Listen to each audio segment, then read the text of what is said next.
Hello, everyone. This is Marianne here from Revealing Light Tarot, Astrology and Spirituality. It's very overcast here. Hence it's a little bit darker than what it normally is.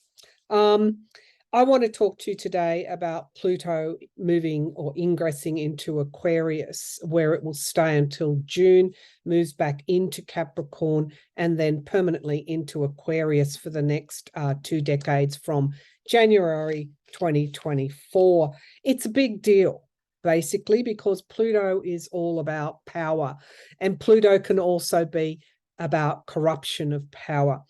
It is about what is hidden from our view coming up to the surface and allowing us to see it in the light of day, because Pluto is very much associated with the underworld. So it can be revolutionary. It's here with us permanently from January 2024 for the next 2 decades. So it's a big deal. It's a big planet. It's a planetary, big planetary shift, along with Saturn in Pisces, which happened earlier this month. So it'll be with us for the next 2.5 decades. It's coming out of Capricorn. So it's Capricorn, we associate the age of Capricorn, for want of a better word. During that time, we had the rise of really extreme, well, I won't call it capitalism. It's the trickle-down economics. We started to see where that had gotten us as the gulf between the very rich and us it just widened. It's about the banking systems, and of course we're starting to get wake-up calls there. And it's the old adage that the rich get richer and the poor get poorer. Now, when Pluto moves into Aquarius, we start to get that people power theme. Aquarius is associated with groups, with networks, the people. It's also associated with innovation. It can be associated with electricity and technology. Now, if you're listening to this now, you're starting to think, wow, we've been getting some wake-up calls in all those areas. We know that fossil fuels is fueling climate change, and we're now moving toward that renewable energy sources. The cost of energy has been soaring, and we know how when it is concentrated into the hands of a few, the very, very wealthy, that something like Russia's invasion of Ukraine and cutting off gas supplies, how it threatened Europe and how it drove up the cost of energy. So we're also getting wake-up calls in the banking system. Where does our money go? It goes into the ether, and we've had major banks failing. So all of this exposure is something that Pluto brings. It's a very, very powerful transit. It hasn't been in Aquarius for about, was it about 400 odd years, or 2.5 centuries, the last time it was in Aquarius. Interestingly enough, the American Revolution occurred, and also the French Revolution and the Industrial Age. Again, if we start to look at those parallels, what have we got going on in France at the moment? Major protests. I'm not saying there's going to be a French Revolution, but in other parts of the world where you get these entrenched hierarchical dictatorial leaders, don't be surprised if they fall during this Pluto into Aquarius time that we're moving into. And I go immediately toward Putin in Russia. There could well be, as I have predicted, a bit of a Russian revolution. I mean, that's to put it mildly.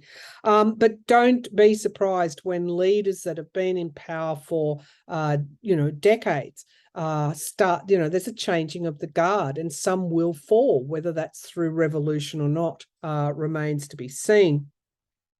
So let's talk about what might happen when Pluto moves into visionary Aquarius. Well, we know Aquarius is about technology, innovation, things that take us forward, next generation type of discoveries. We've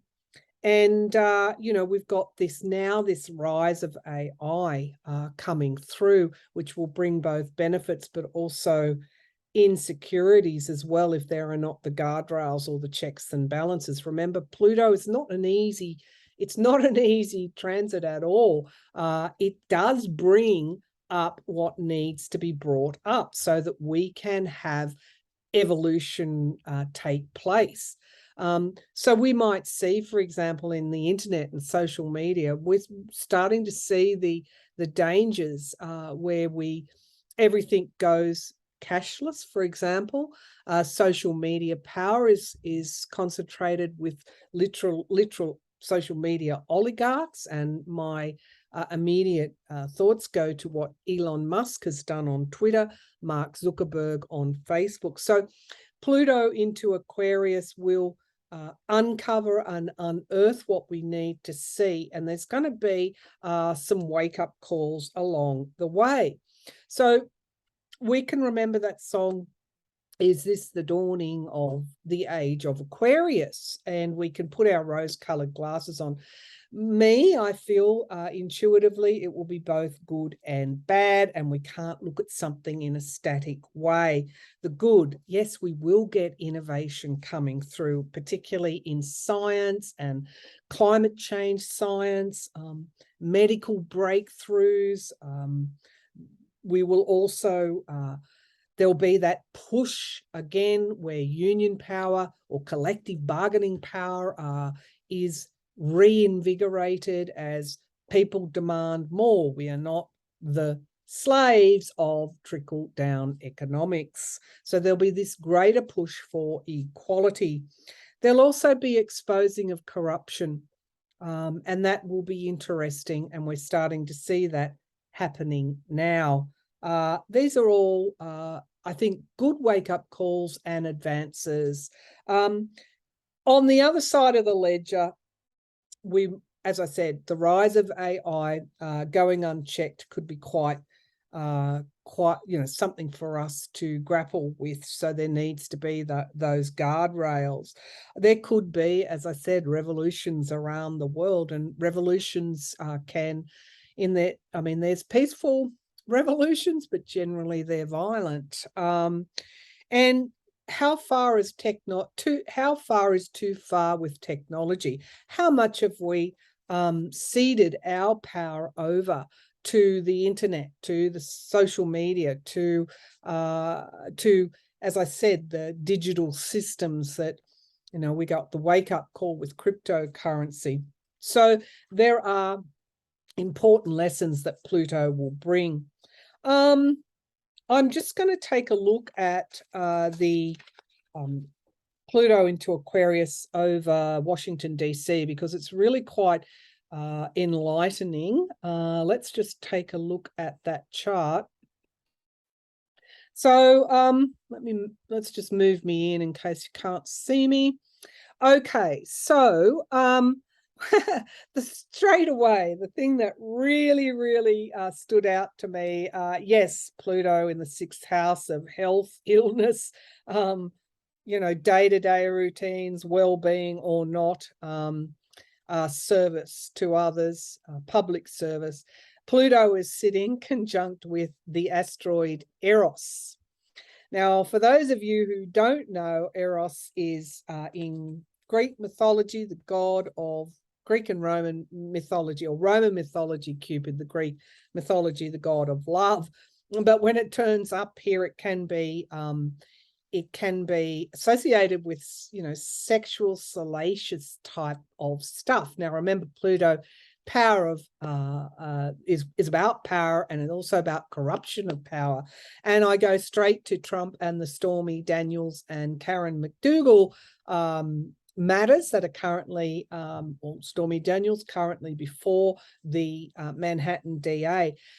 That's one thing. I wonder what else for those in public service, i.e. the politicians, what other salacious kind of sex scandals, if you like, that are going to be unearthed during this time. Now, I also want to draw your attention to the asteroid Hygeia. That is the asteroid that is associated with health and well-being in Aquarius. Now, it is in the 7th house of partnerships and relationships. That tells us straight away that those kind of cooperative partnerships in Washington that you might have seen decades ago are pretty are undergoing some ill health, if you like. They're not healthy. Now that can also point to Hygeia can be associated not just with physical health, but also mental health.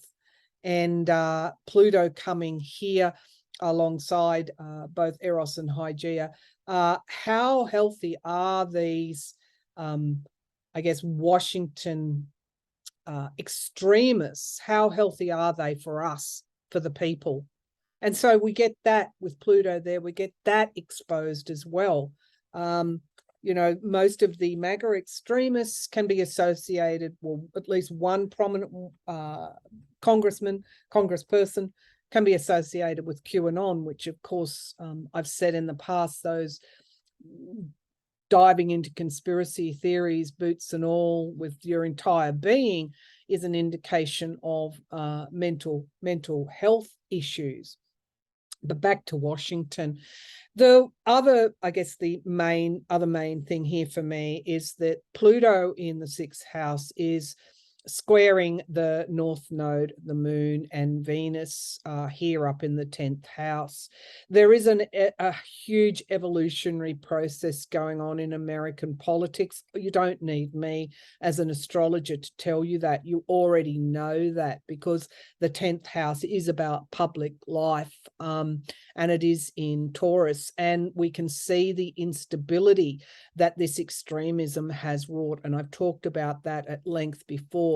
Pluto is exposing that. That's why the, I guess, fake kind of vendettas, they're not amounting to much. We're actually, we're exposing I guess, the lies and the embellishment. And of course, the grift as well. Many are just grifting off this extremism. We have here, as I've talked about, Saturn in Pisces, and I'm really pleased to see these harmonious flows here. Saturn brings boundaries into those that are embellishing, lying, and grifting for their own means.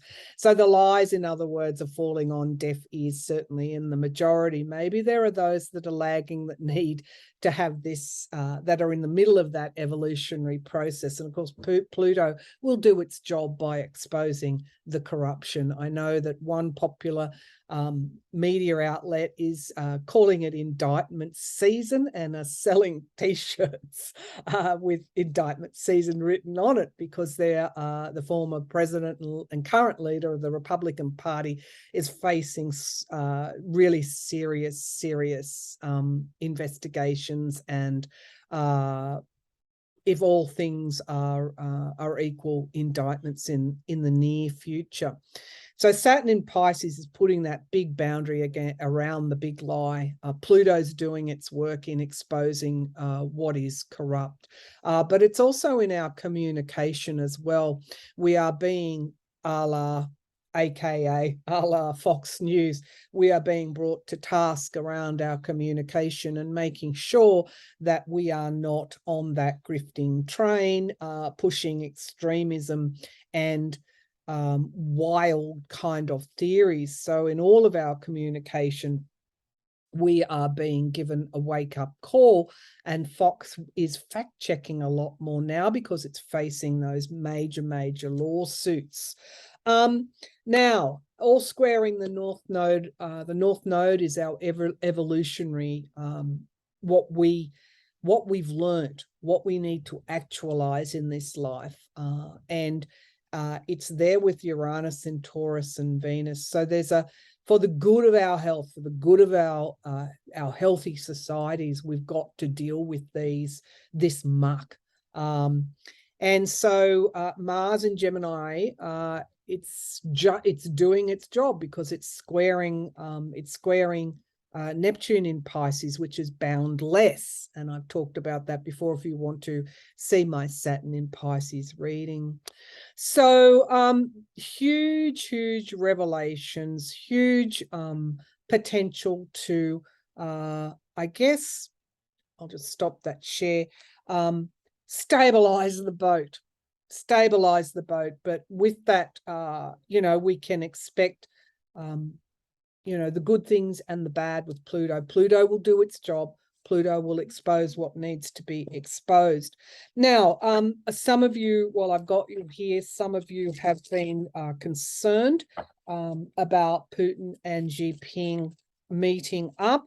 And I have said in many readings, I am not getting a major doomsday theme coming here.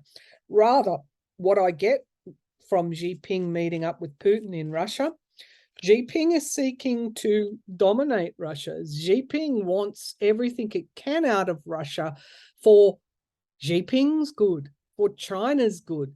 That's what Xi Jinping and the Chinese have been doing. They have been going in and literally conquering nations. I see this as Xi Jinping seeing an opportunity to, I guess, get in there while Putin is weak. Putin, of course, is seeing this as his, day in the sun, because he's walking on very thin ice. His economy is failing. Xi Jinping also sees this, let's be honest, as a way to, I guess, try and put the West in its place, try and show China as a world power capable of influence. But of course, we in the West have seen the murdering, the war crimes, and that's not something that we like. And so I guess the one good thing is, as far as we know, Xi Jinping is not supplying Russia with weapons. But maybe that's just what we can see. Let's take a look at why Xi Jinping went to Russia. Putin seemed very small, didn't he, with Xi Jinping, almost like the boss had arrived. Okay, so Xi Jinping, why did you go to Russia? Righto, so we've got the magician, of course, manipulation, of course, manifestation. It's what I've basically just been saying. And it's crossed by the 5 of Wands. So there's obstacles and challenges here. And also Xi Jinping is seeking to divide. Now, we know that both China and Russia have made a push into South Africa. I'll do that in a separate reading. Not South Africa. Well, yes, South Africa, other African countries as well, or other countries within the African continent. And yeah, this is like trying to establish a new world order with China at the head. Now we have the Chariot here, so as the foundation of the reading, he no sooner got emperor status in the supposed People's Republic of China, which is now a dictatorship, than he went to Russia. So this is not the first. This won't be the first or last. He is seeking to create this new world order. The Ace of Wands in the past, definitely this plan, this long range plan to create this division, Eurasia versus the West. Page of Coins in the sky. I think he might have offered Putin something that wasn't large. It could have been, we'll buy your gas and oil, because India is buying it at very, very low rates. So there was some kind of financial deal here, but it wasn't good. Now we have the Star card here, which is interesting. That's hope.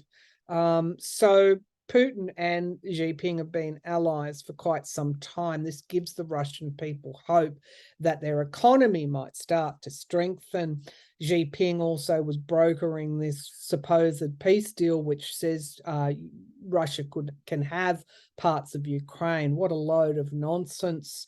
Now we have the King of Swords. So there was hope there for the Russians and for those that want to see the conflict end. The Queen of Swords in the here and now, logic. Xi Jinping, if nothing else, well, not if nothing else, he's risen to power in China, hasn't he? He's now a dictator. Queen of Swords, there's logic that he used here. Go in, as I said, when the person is weak and offer them this lifeline. Okay, the Two of Cups in the hopes and fears, deals and contracts, that kind of goes. But we get Four of Swords, illness, retreat as the outcome. Interesting. And we get the Knight of Cups. So literally offering Putin a lifeline. And we know, I keep telling you that Putin's on very shaky ground. He went there to also capture the Russian people. So this is around Xi Jinping being the so-called leader of the new order, a la Eurasia. And we get the King of Cups. There was also Xi Jinping, obviously, it wants to take on America. Now we have the Three of Swords. There's a lot of heartbreak here. And the Ten of Swords, it's over. The past is over. There are a lot of endings and new beginnings and death and the Devil card. So if Xi Jinping thinks that he can create oligarchs and anew, because there are plenty of Chinese oligarchs in a supposed People's Republic, communist state, plenty of rich Chinese oligarchs, as are there Russian oligarchs. I'm not sure that's what the people want. They want freedom and they want a chance to direct their own future. So I think the leaders, again, toppling hierarchies. I wouldn't say Xi Jinping is here for the next 20, 30 years. I think Pluto in Aquarius is going to do some exposure there in China as well. So people have asked, is this going to be another war? I don't get that feeling. I get this was a financial and power grab for Xi Jinping with a very weakened Russian economy and Russian leader who, let's face it, stays in power by thuggery and pushing people out of windows. All right, so let's have and elections at gunpoint. All right, so let's have a look. Was this, will China supply weapons? Will this result in a uptick or increase the chances of a world war? Will China and Putin's supposed alliance increase the chances of a world war? Because that's what I think that's where you're thinking. The Four of Swords, no, retreat. That's interesting, retreat. And the Three of Wands, this is trade as well. That's interesting. I'm wondering if he might in the future strong-arm Putin. The Eight of Swords is restriction, contraction. It's interesting. I'm seeing the contraction here. Three of Coins working together. And the Two of Wands, something coming to fruition in time. And we get the World card, endings and beginnings. I'm getting more that in some way the influence is here to end the war. Ace of Swords is clarity and new starts and celebrations. We get the King of Coins in the hopes and fears, the oligarchs, the business people, and we get boundaries. So that's a no. Boundaries and world weariness, and the Four of Cups, again, another no. Disappointment and decision time. I think, if anything, in some odd way, his visit helps to bring the conflict to a close. Interesting. We'll see how all this pans out. Now, the next, last reading that I want to do before I go any further is on the GOP. I also did a reading before Christmas or just after Christmas that said March would be the timing for, it's titled Indictments in 2023. So if you want to go there and have a look at that. Previous to that, I got a real pull that the obstruction indictment from Jack Smith, the special counsel for the former president, is very strong, and that probably is going to be the first one to move in terms of Jack Smith's investigations. But let's go to the GOP, who are kind of sounds like a half-hearted defense of Trump. I also said those protests would not be widespread around the country. They'd just be within New York and probably Florida. Well, they've been very sparse, haven't they?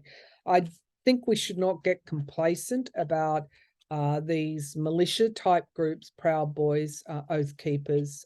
We should never get complacent about that, even though they're winding up in prison for January the 6th.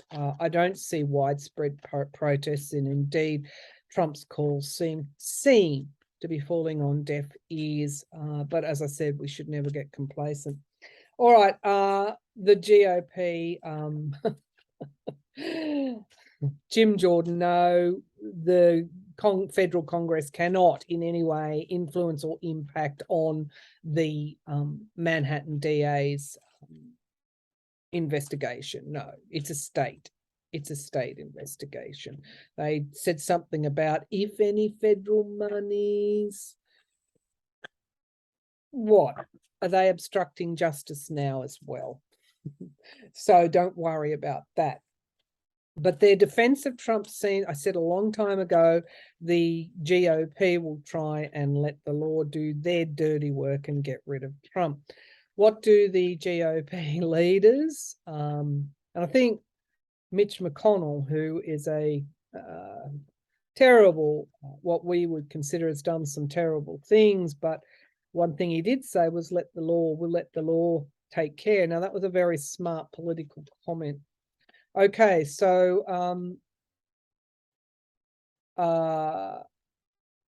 the majority of the GOP, the power brokers, those at the top, do they want to see an end to Trump? Because he hasn't got the power pull. Now we get the Empress card, which is interesting. Abundance can be my card for Russia. And we get the Page of Coins. So again, Russian influence. There's been such a limelight put on Russian donations, connections with oligarchs. The old Capricornian ways are being exposed, have been exposed, as Pluto moves into the people's house. Six of Swords, moving on. They want to move on from him.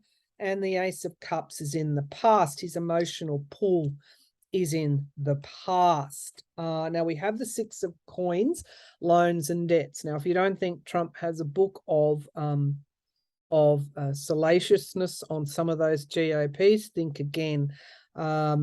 So that's interesting. Of course, they will go through the emotions or the motions. Five of Coins, a loss in the immediate future. He can't win an election, so his power is gone. Knight of Cups in the here and now. This is throwing out the offer, keeping his base happy, but in private, they're really anxious around how this is all going to play out politically for them. The King of Swords in the hopes and the fears. So I'm pretty sure some of them are hoping the prosecutors will do their job, because basically Trump has become, this is the outcome card, the Ten of Wands, become too big a burden to carry. And the Ten of Wands is the ending of a cycle. And the Ten of Coins, lots of tens here, money, fundraising, the GOP, financial members. They want financial members, the elite financial barons, oligarchs of the GOP. They want a Republican who can win an election. Now we also have the Five of Swords. Yeah, so this is the sabotage, the saboteur. He's got plenty of those within the GOP. Knight of Wands, they want to simply move on. They're sick of having to defend themselves. And we get the Devil card. There's an inevitability that moderation has to come back into government. I wonder if they've woken up to that as well. One final word on Pluto moving into Aquarius. Aquarius is very much about next generation. Pluto brings forward the changes that will usher in this new generational change. I was very pleased to see young people protesting against some of those, I guess, trans gender LGBTQ matters issues. They were standing up to be counted because they, again, are not as threatened by letting people live and let live. So again, watch the younger people become more of a dominant force in politics as Pluto in Aquarius changes the games, changes the rules. And so I look forward to the good things that will be changing, but I also want to tell you, I also want to say that don't expect it to be all beer and skittles, as they say, all roses, because there's going to be needing some guardrails and legislation around such things as AI, around such things as a private kind of distorted ownership of our social media, to hold them more accountable for their misinformation, for their grifting, for their extremism, because it's all about that often on social media now. So keep a level head. Look forward to the Pluto movement ingress into Aquarius, and then more fully in January 2024, because it's going to bring a whole lot of change. Just think that the Reagan era of trickle-down economics versus more collective power, that's the good stuff. All right, so I'll leave that there. Thanks for tuning in, and bye for now.